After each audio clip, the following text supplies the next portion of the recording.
Hello, and it is just me here with a solo podcast. And before I start, I'm going to tell you how annoyed I am right at this moment because I've just recorded a whole podcast with the new interface because I thought I will let you see me talking to myself. So there is a video version of this podcast. And I didn't check that the audio was recording. So I got this nice video of me talking to myself with no audio. So we're back to the drawing board, starting again. And I've checked and checked and checked, and I hope this is going to work. But we may find that this podcast is slightly shorter because I've already said what I wanted to say, and now I've got to say it all again.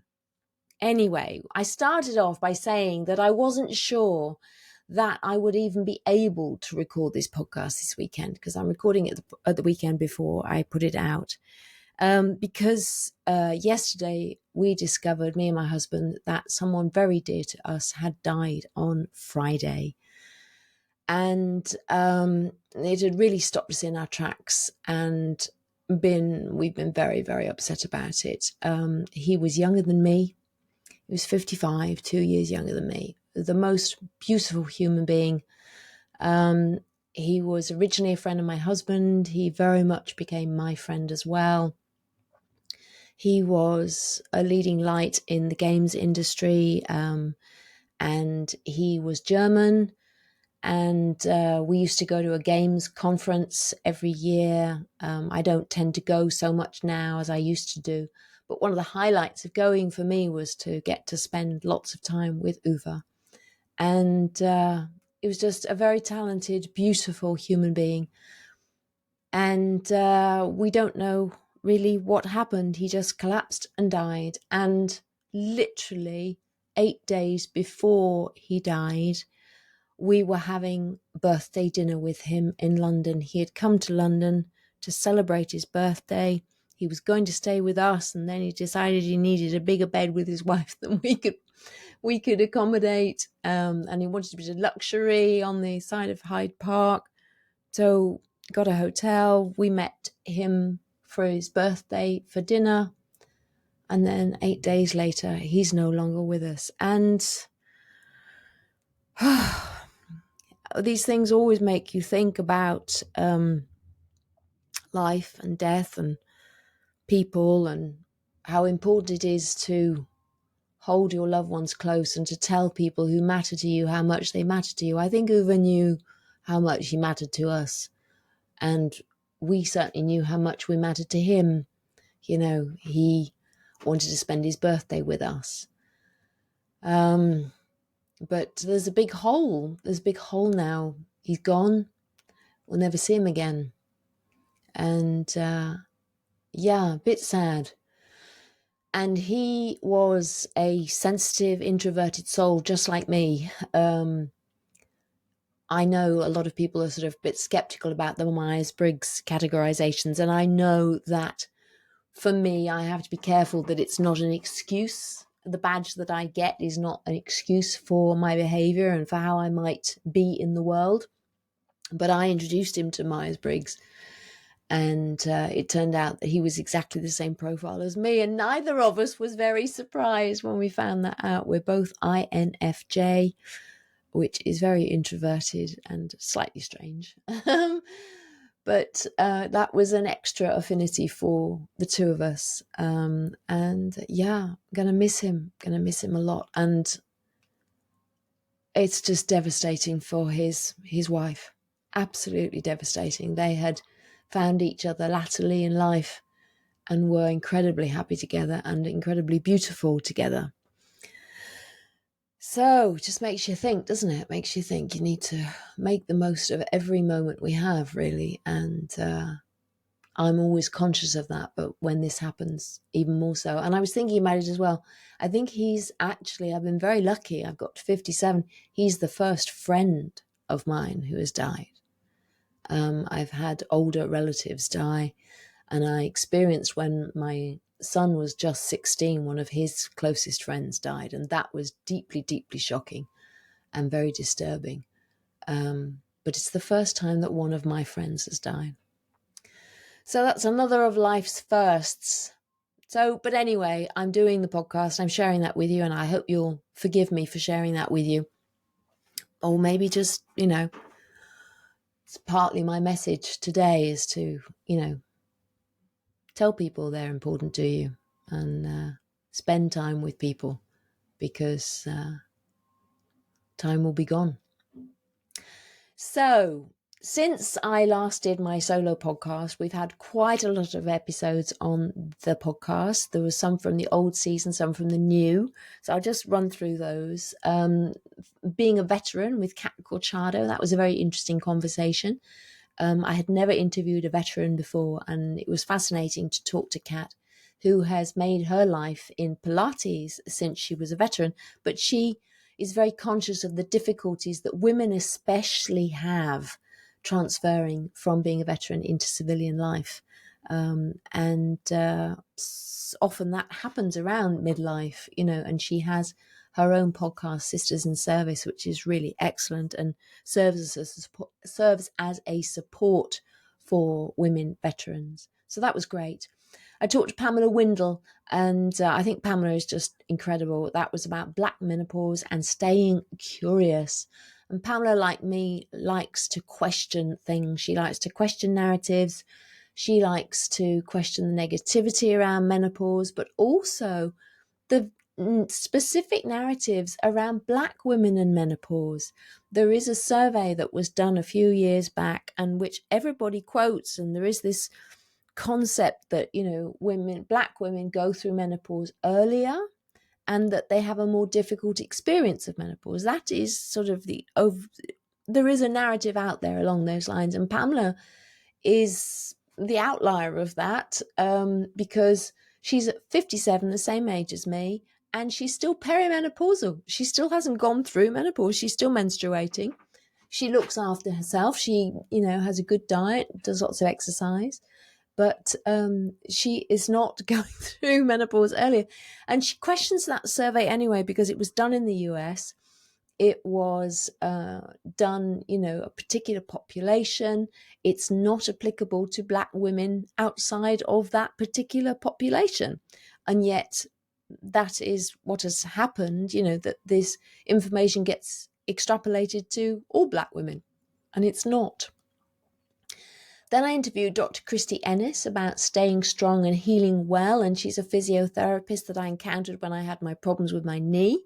So that was fascinating for me, about how we can look after ourselves better and how we can heal when we do get injured, because if we're doing the exercise that we need to do, we may well get injured, and it's very important to know how we can get better.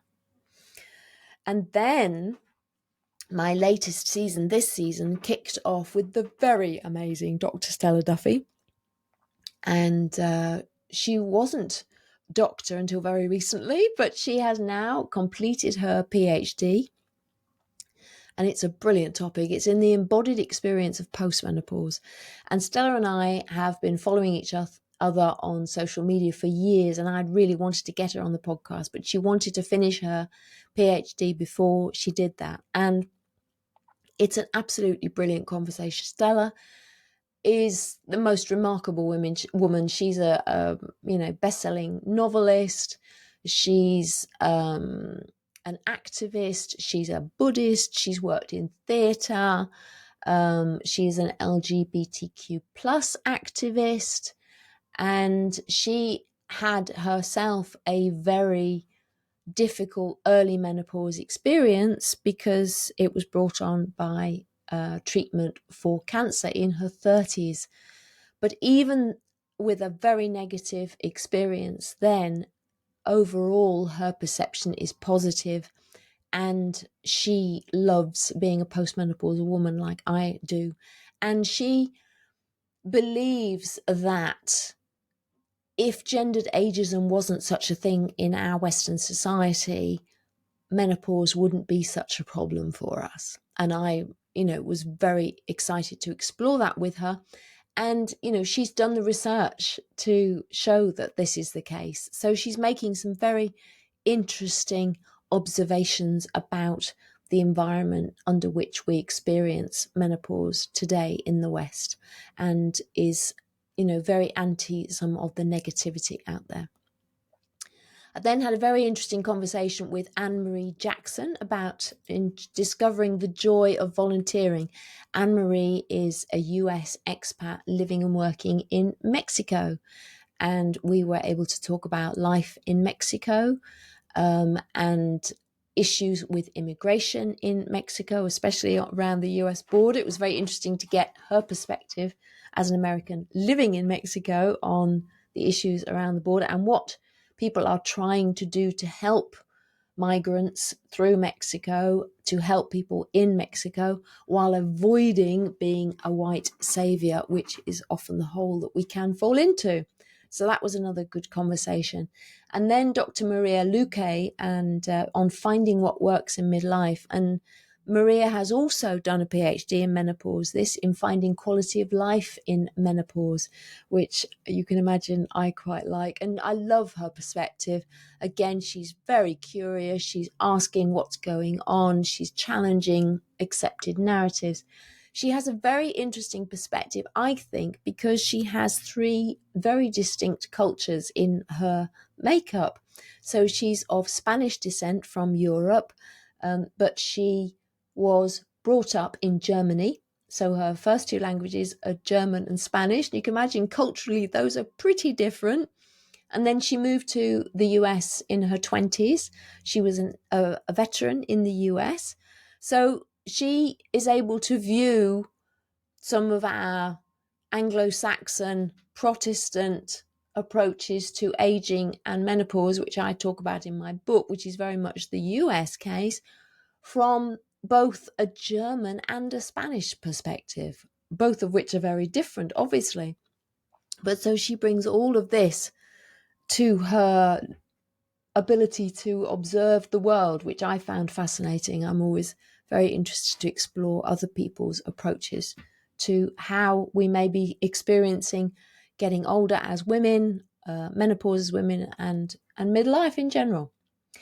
Then I had a fascinating conversation with Hannah Charman, and I was really pleased to talk to Hannah. We talked about the power of herbs for menopause, and this is something that I'd wanted to talk about on the podcast for a long time.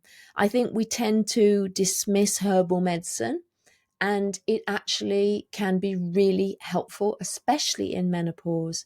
And Hannah's very, very passionate about changing how people view herbal medicine, and especially when it comes to menopause. And so we had a really, really good conversation. We tend to forget that, as Hannah says, most hormone therapy nowadays comes from yams, and those are grown in Mexico, the Mexico connection, again. And yet we dismiss plant medicine, we dismiss herbs, but so many of our drugs, including hormone therapy, come from plants. So it's a bit short-sighted of us to do that, I think. And anyway, so that was a really, really fascinating conversation with Hannah. So go and check it out. And, it's about providing options for women who don't want to take hormone therapy or can't take hormone therapy because of medical conditions or risks of breast cancer or having had breast cancer. There's a lot that herbs can help you with. So go and check that out. That podcast is really great. And I'm just going to have a little rant now because I really am fed up. I did it better on the first way round. I probably won't have to do it quite as well this time. It's getting quite hot under the collar because that deficiency narrative, it just seems to be getting worse and I don't understand it. And every time I come on here and I have a bit of a rant about it, and it's just getting worse. And philosophically, the fact that we're supposed to be deficient post-menopause just doesn't work for me. If I'm 57 now, go through menopause at 51, if I'm really super lucky and I live to 100, let's just imagine that I'm going to live to 100. Might happen. My mother's going to be 90 next month. You never know. So that's another 50 years of my life. Okay, I went through menopause earlier, presumably, but if we go with the average of 51, sort of this so-called average age, of actually going through menopause, perimenopause having started much earlier, obviously. But then that's 50 years where I am deficient. Plus the time up to puberty. Now, I went through puberty 11, so it was only 11, but, many women go through puberty quite a bit later than that. So it's at least 11, 12, 13, 14, 15 years at the beginning of life. Are we hormonally deficient then as well? So philosophically, it just doesn't work for me. I don't get it. How have we got ourselves into this mess of thinking that we malfunction in midlife, of thinking that our bodies don't know what to do, that everything we've done up to now, all of the evolution that has brought us to here, is faulty? I don't get it. I don't get it. That suddenly we are faulty. And people will say, well, we get this disease and that disease, and we take drugs for this disease and that disease, and therefore it should be, we are replacing the hormones that we're supposed to have. No, because we're not supposed to have them. We're supposed to have a different hormonal profile as a postmenopausal woman. And why? Because we have a different role. Because we are like the whales. We're supposed to step into a leadership role within our communities. And we don't need all of the biddable hormone, the estrogen, to make us reproduce anymore. And in fact, if we had it, we'd be distracted from that leadership role, because we'd still be in competition with the younger women who are producing the babies, because we want to make the babies as well, because we'd still have all of this estrogen floating around our systems, right? I'm just talking philosophically now. Don't take me literally, okay? Talking in metaphors. So anyway, we're not supposed to have the same profile. We're supposed to be different. We're not faulty. We don't break in midlife. It's not that we all used to die post-menopause. The fact that average life expectancy is higher now is because we have got better at fighting disease, and we don't die in childbirth so much, and we don't die in childhood so much. Therefore, we make it to, more of us make it to a longer life. But you've only got to go to your local graveyard and check out the headstones to find that women lived very long lives if they got through childhood and childbirth. Okay, so I get really cross with this deficiency thing. It drives me nuts. Actually, it really drives me nuts. So over at MenoClarity, which is the organization that I set up with a group of colleagues to try and bring some more clarity to the menopause discussion, we have been doing a campaign against some of the misinformation. And some of the specific misinformation that we are campaigning against is the big, bold statements that are being made about hormone therapy on social media. And specifically, what we've been looking at is that statements have been made that if you take hormone therapy, your risk of diabetes will be reduced by 30%. Coronary heart disease reduced by 50%. Dementia by 22 to 32%. That's a bit of a broad range, but there you go. Age-related macular degeneration by 35%.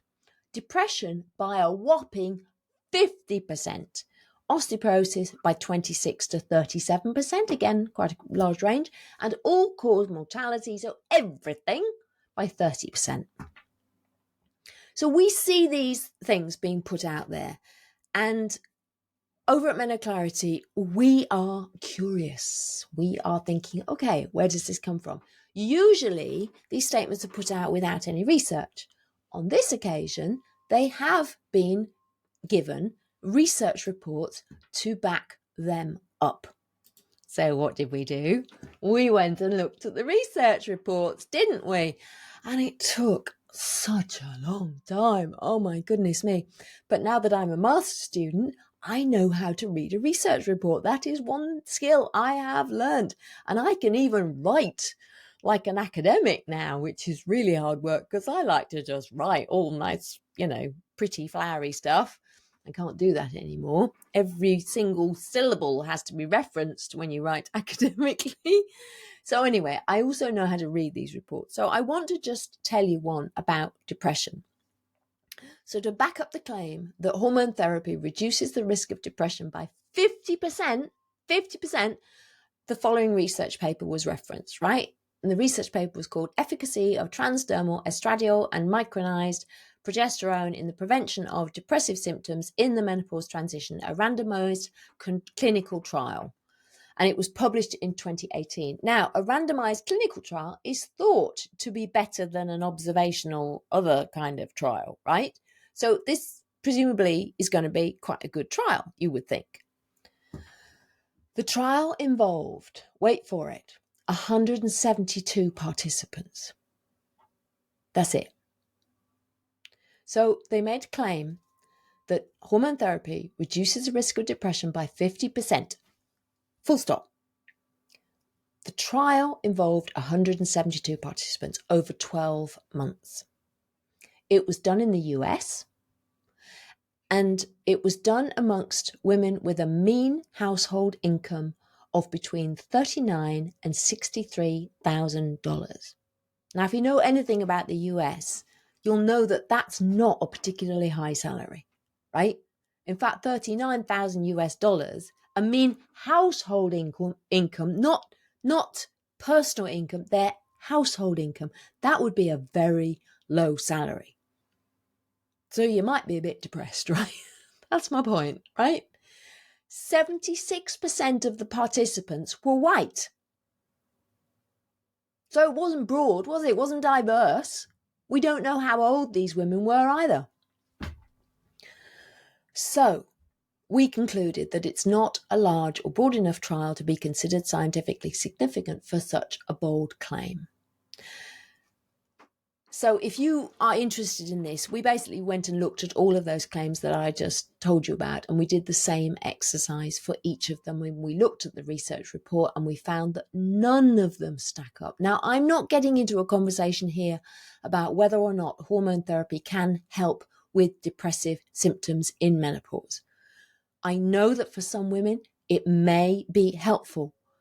It might not be, it might be, right? I'm not getting into that discussion. And sometimes when I say what I'm saying, I get into trouble because people get very upset and they say, well, it helped me, etc., etc., or I was prescribed antidepressants and I should have been given hormone therapy, etc., etc. I'm not getting into that discussion.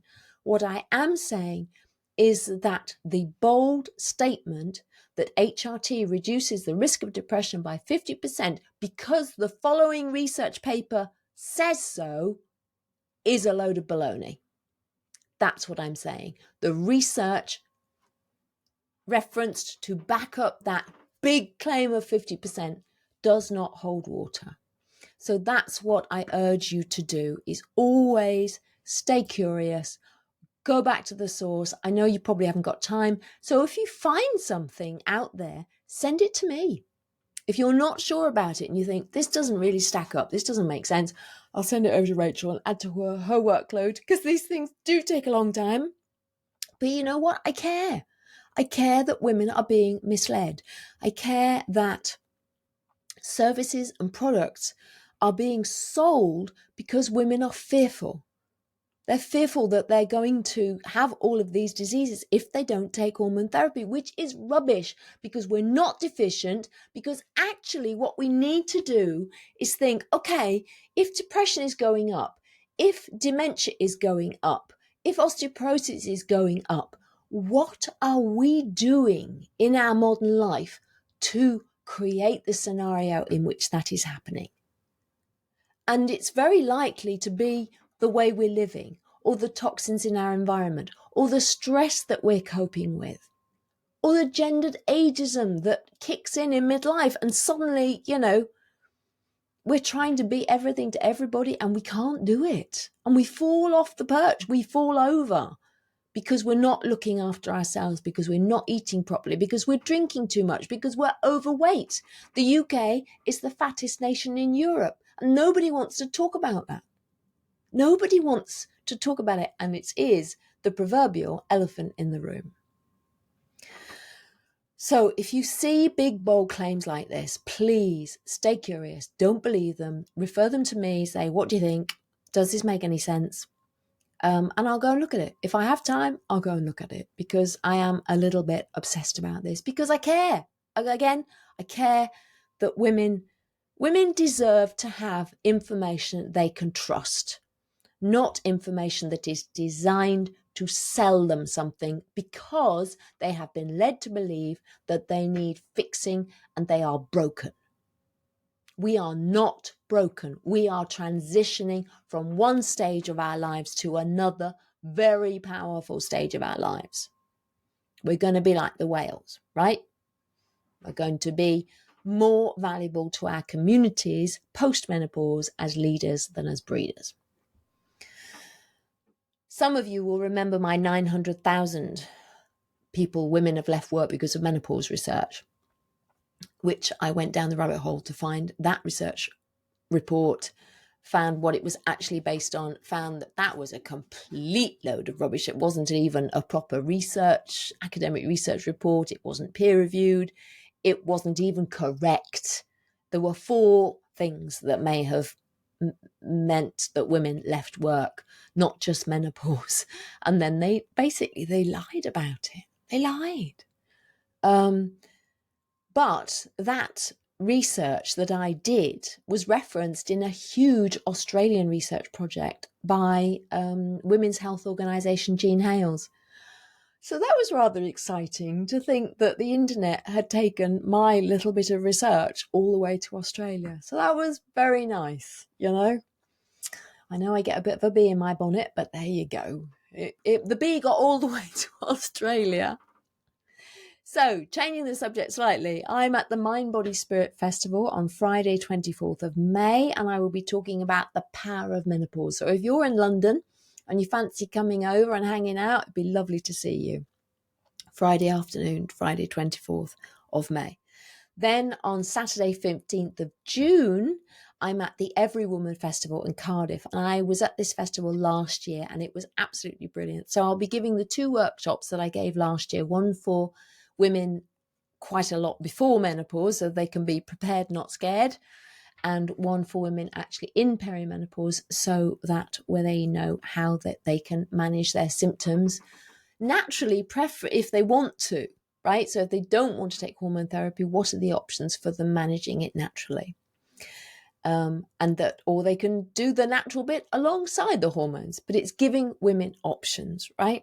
And then I'm also chairing the main stage talk on menopause with Diane Danzebrink and Catherine Pinkham, which is terribly exciting. So that'll be in the afternoon. So I'll be there all day on Saturday, 15th of June. And I can't wait. That was such a good thing to be involved in last year. And it will be even bigger and better this year. And then just a quick update on my gerontology. I'm doing a master's in gerontology, if you didn't know. And I'm loving it. It's absolutely fascinating. Of course, it's giving me all of these narratives about aging that I want to change just as much as I've tried to change narratives about menopause. I did hope it would move me on from menopause, but I keep getting dragged back, or I keep allowing myself to be dragged back. So I did an assignment on whether poverty in later life is a gendered issue. And it certainly is. But what was interesting for me is that it is a gendered issue. The risk of poverty in later life is a gendered issue, whether you're in a developed country or a not so developed country. It's not just the poorer countries where women are at greater risk of poverty in later life. Even in the UK and in Europe, obviously it's a different level of actual poverty relative to other countries. But in terms of the risk relative to other members of the population, and men specifically, we are still at much greater risk of poverty in the West, in the UK, in Europe, in the US, everywhere. Basically, it's a global issue. So there's a lot of work to be done, and I've also decided, I've talked before about digital exclusion on the podcast, and I've decided that my dissertation will be on digital exclusion because I really do have a big bee in my bonnet about that one. And I think that there are whole swathes of the population now who can't participate in day-to-day life, because mostly they haven't got to grips with touchscreen technology, and they don't have smartphones, and we need smartphones to do so much these days. And it's very, very difficult. And I think it's not something that's going to go away as somebody who's not a digital native like me. So, older generations in the future will be digital natives, but the technology will always be changing. So even if, my son has learnt his technology that he works with, by the time he gets to old age, he's going to struggle with the new technology. It's going to be something that we need to start thinking about. So we need to include older people in the design of that technology, not just focus it all on the young people. So thank you for listening to me, and thank you for hanging out. Thank you for bearing with me with my grief. I just would like to dedicate this podcast episode to my friend Uwe. I'm so grateful to have known him, and he will be a big hole in my life. He is a big hole in my life. Very, very special man.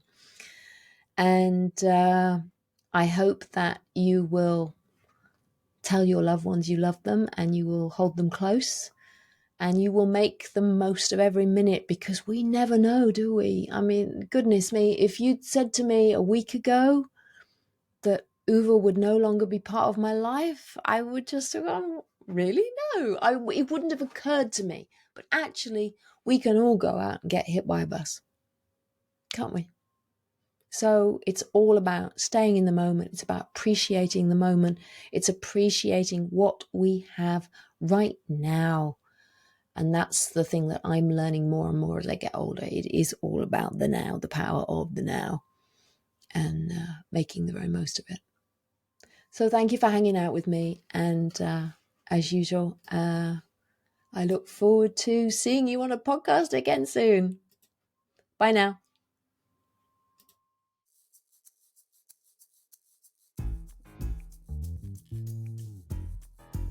Thanks for listening to this episode of the Magnificent Midlife Podcast. If you enjoyed it, please subscribe, follow, and share it. Also, giving a 5-star review really helps get the word out. You'll find the show notes at magnificentmidlife.com. That's also where you can get my book, Magnificent Midlife, Transform Your Middle Years, Menopause, and Beyond. Make the very best of your next chapter. Help me change the world, one magnificent midlife woman at a time.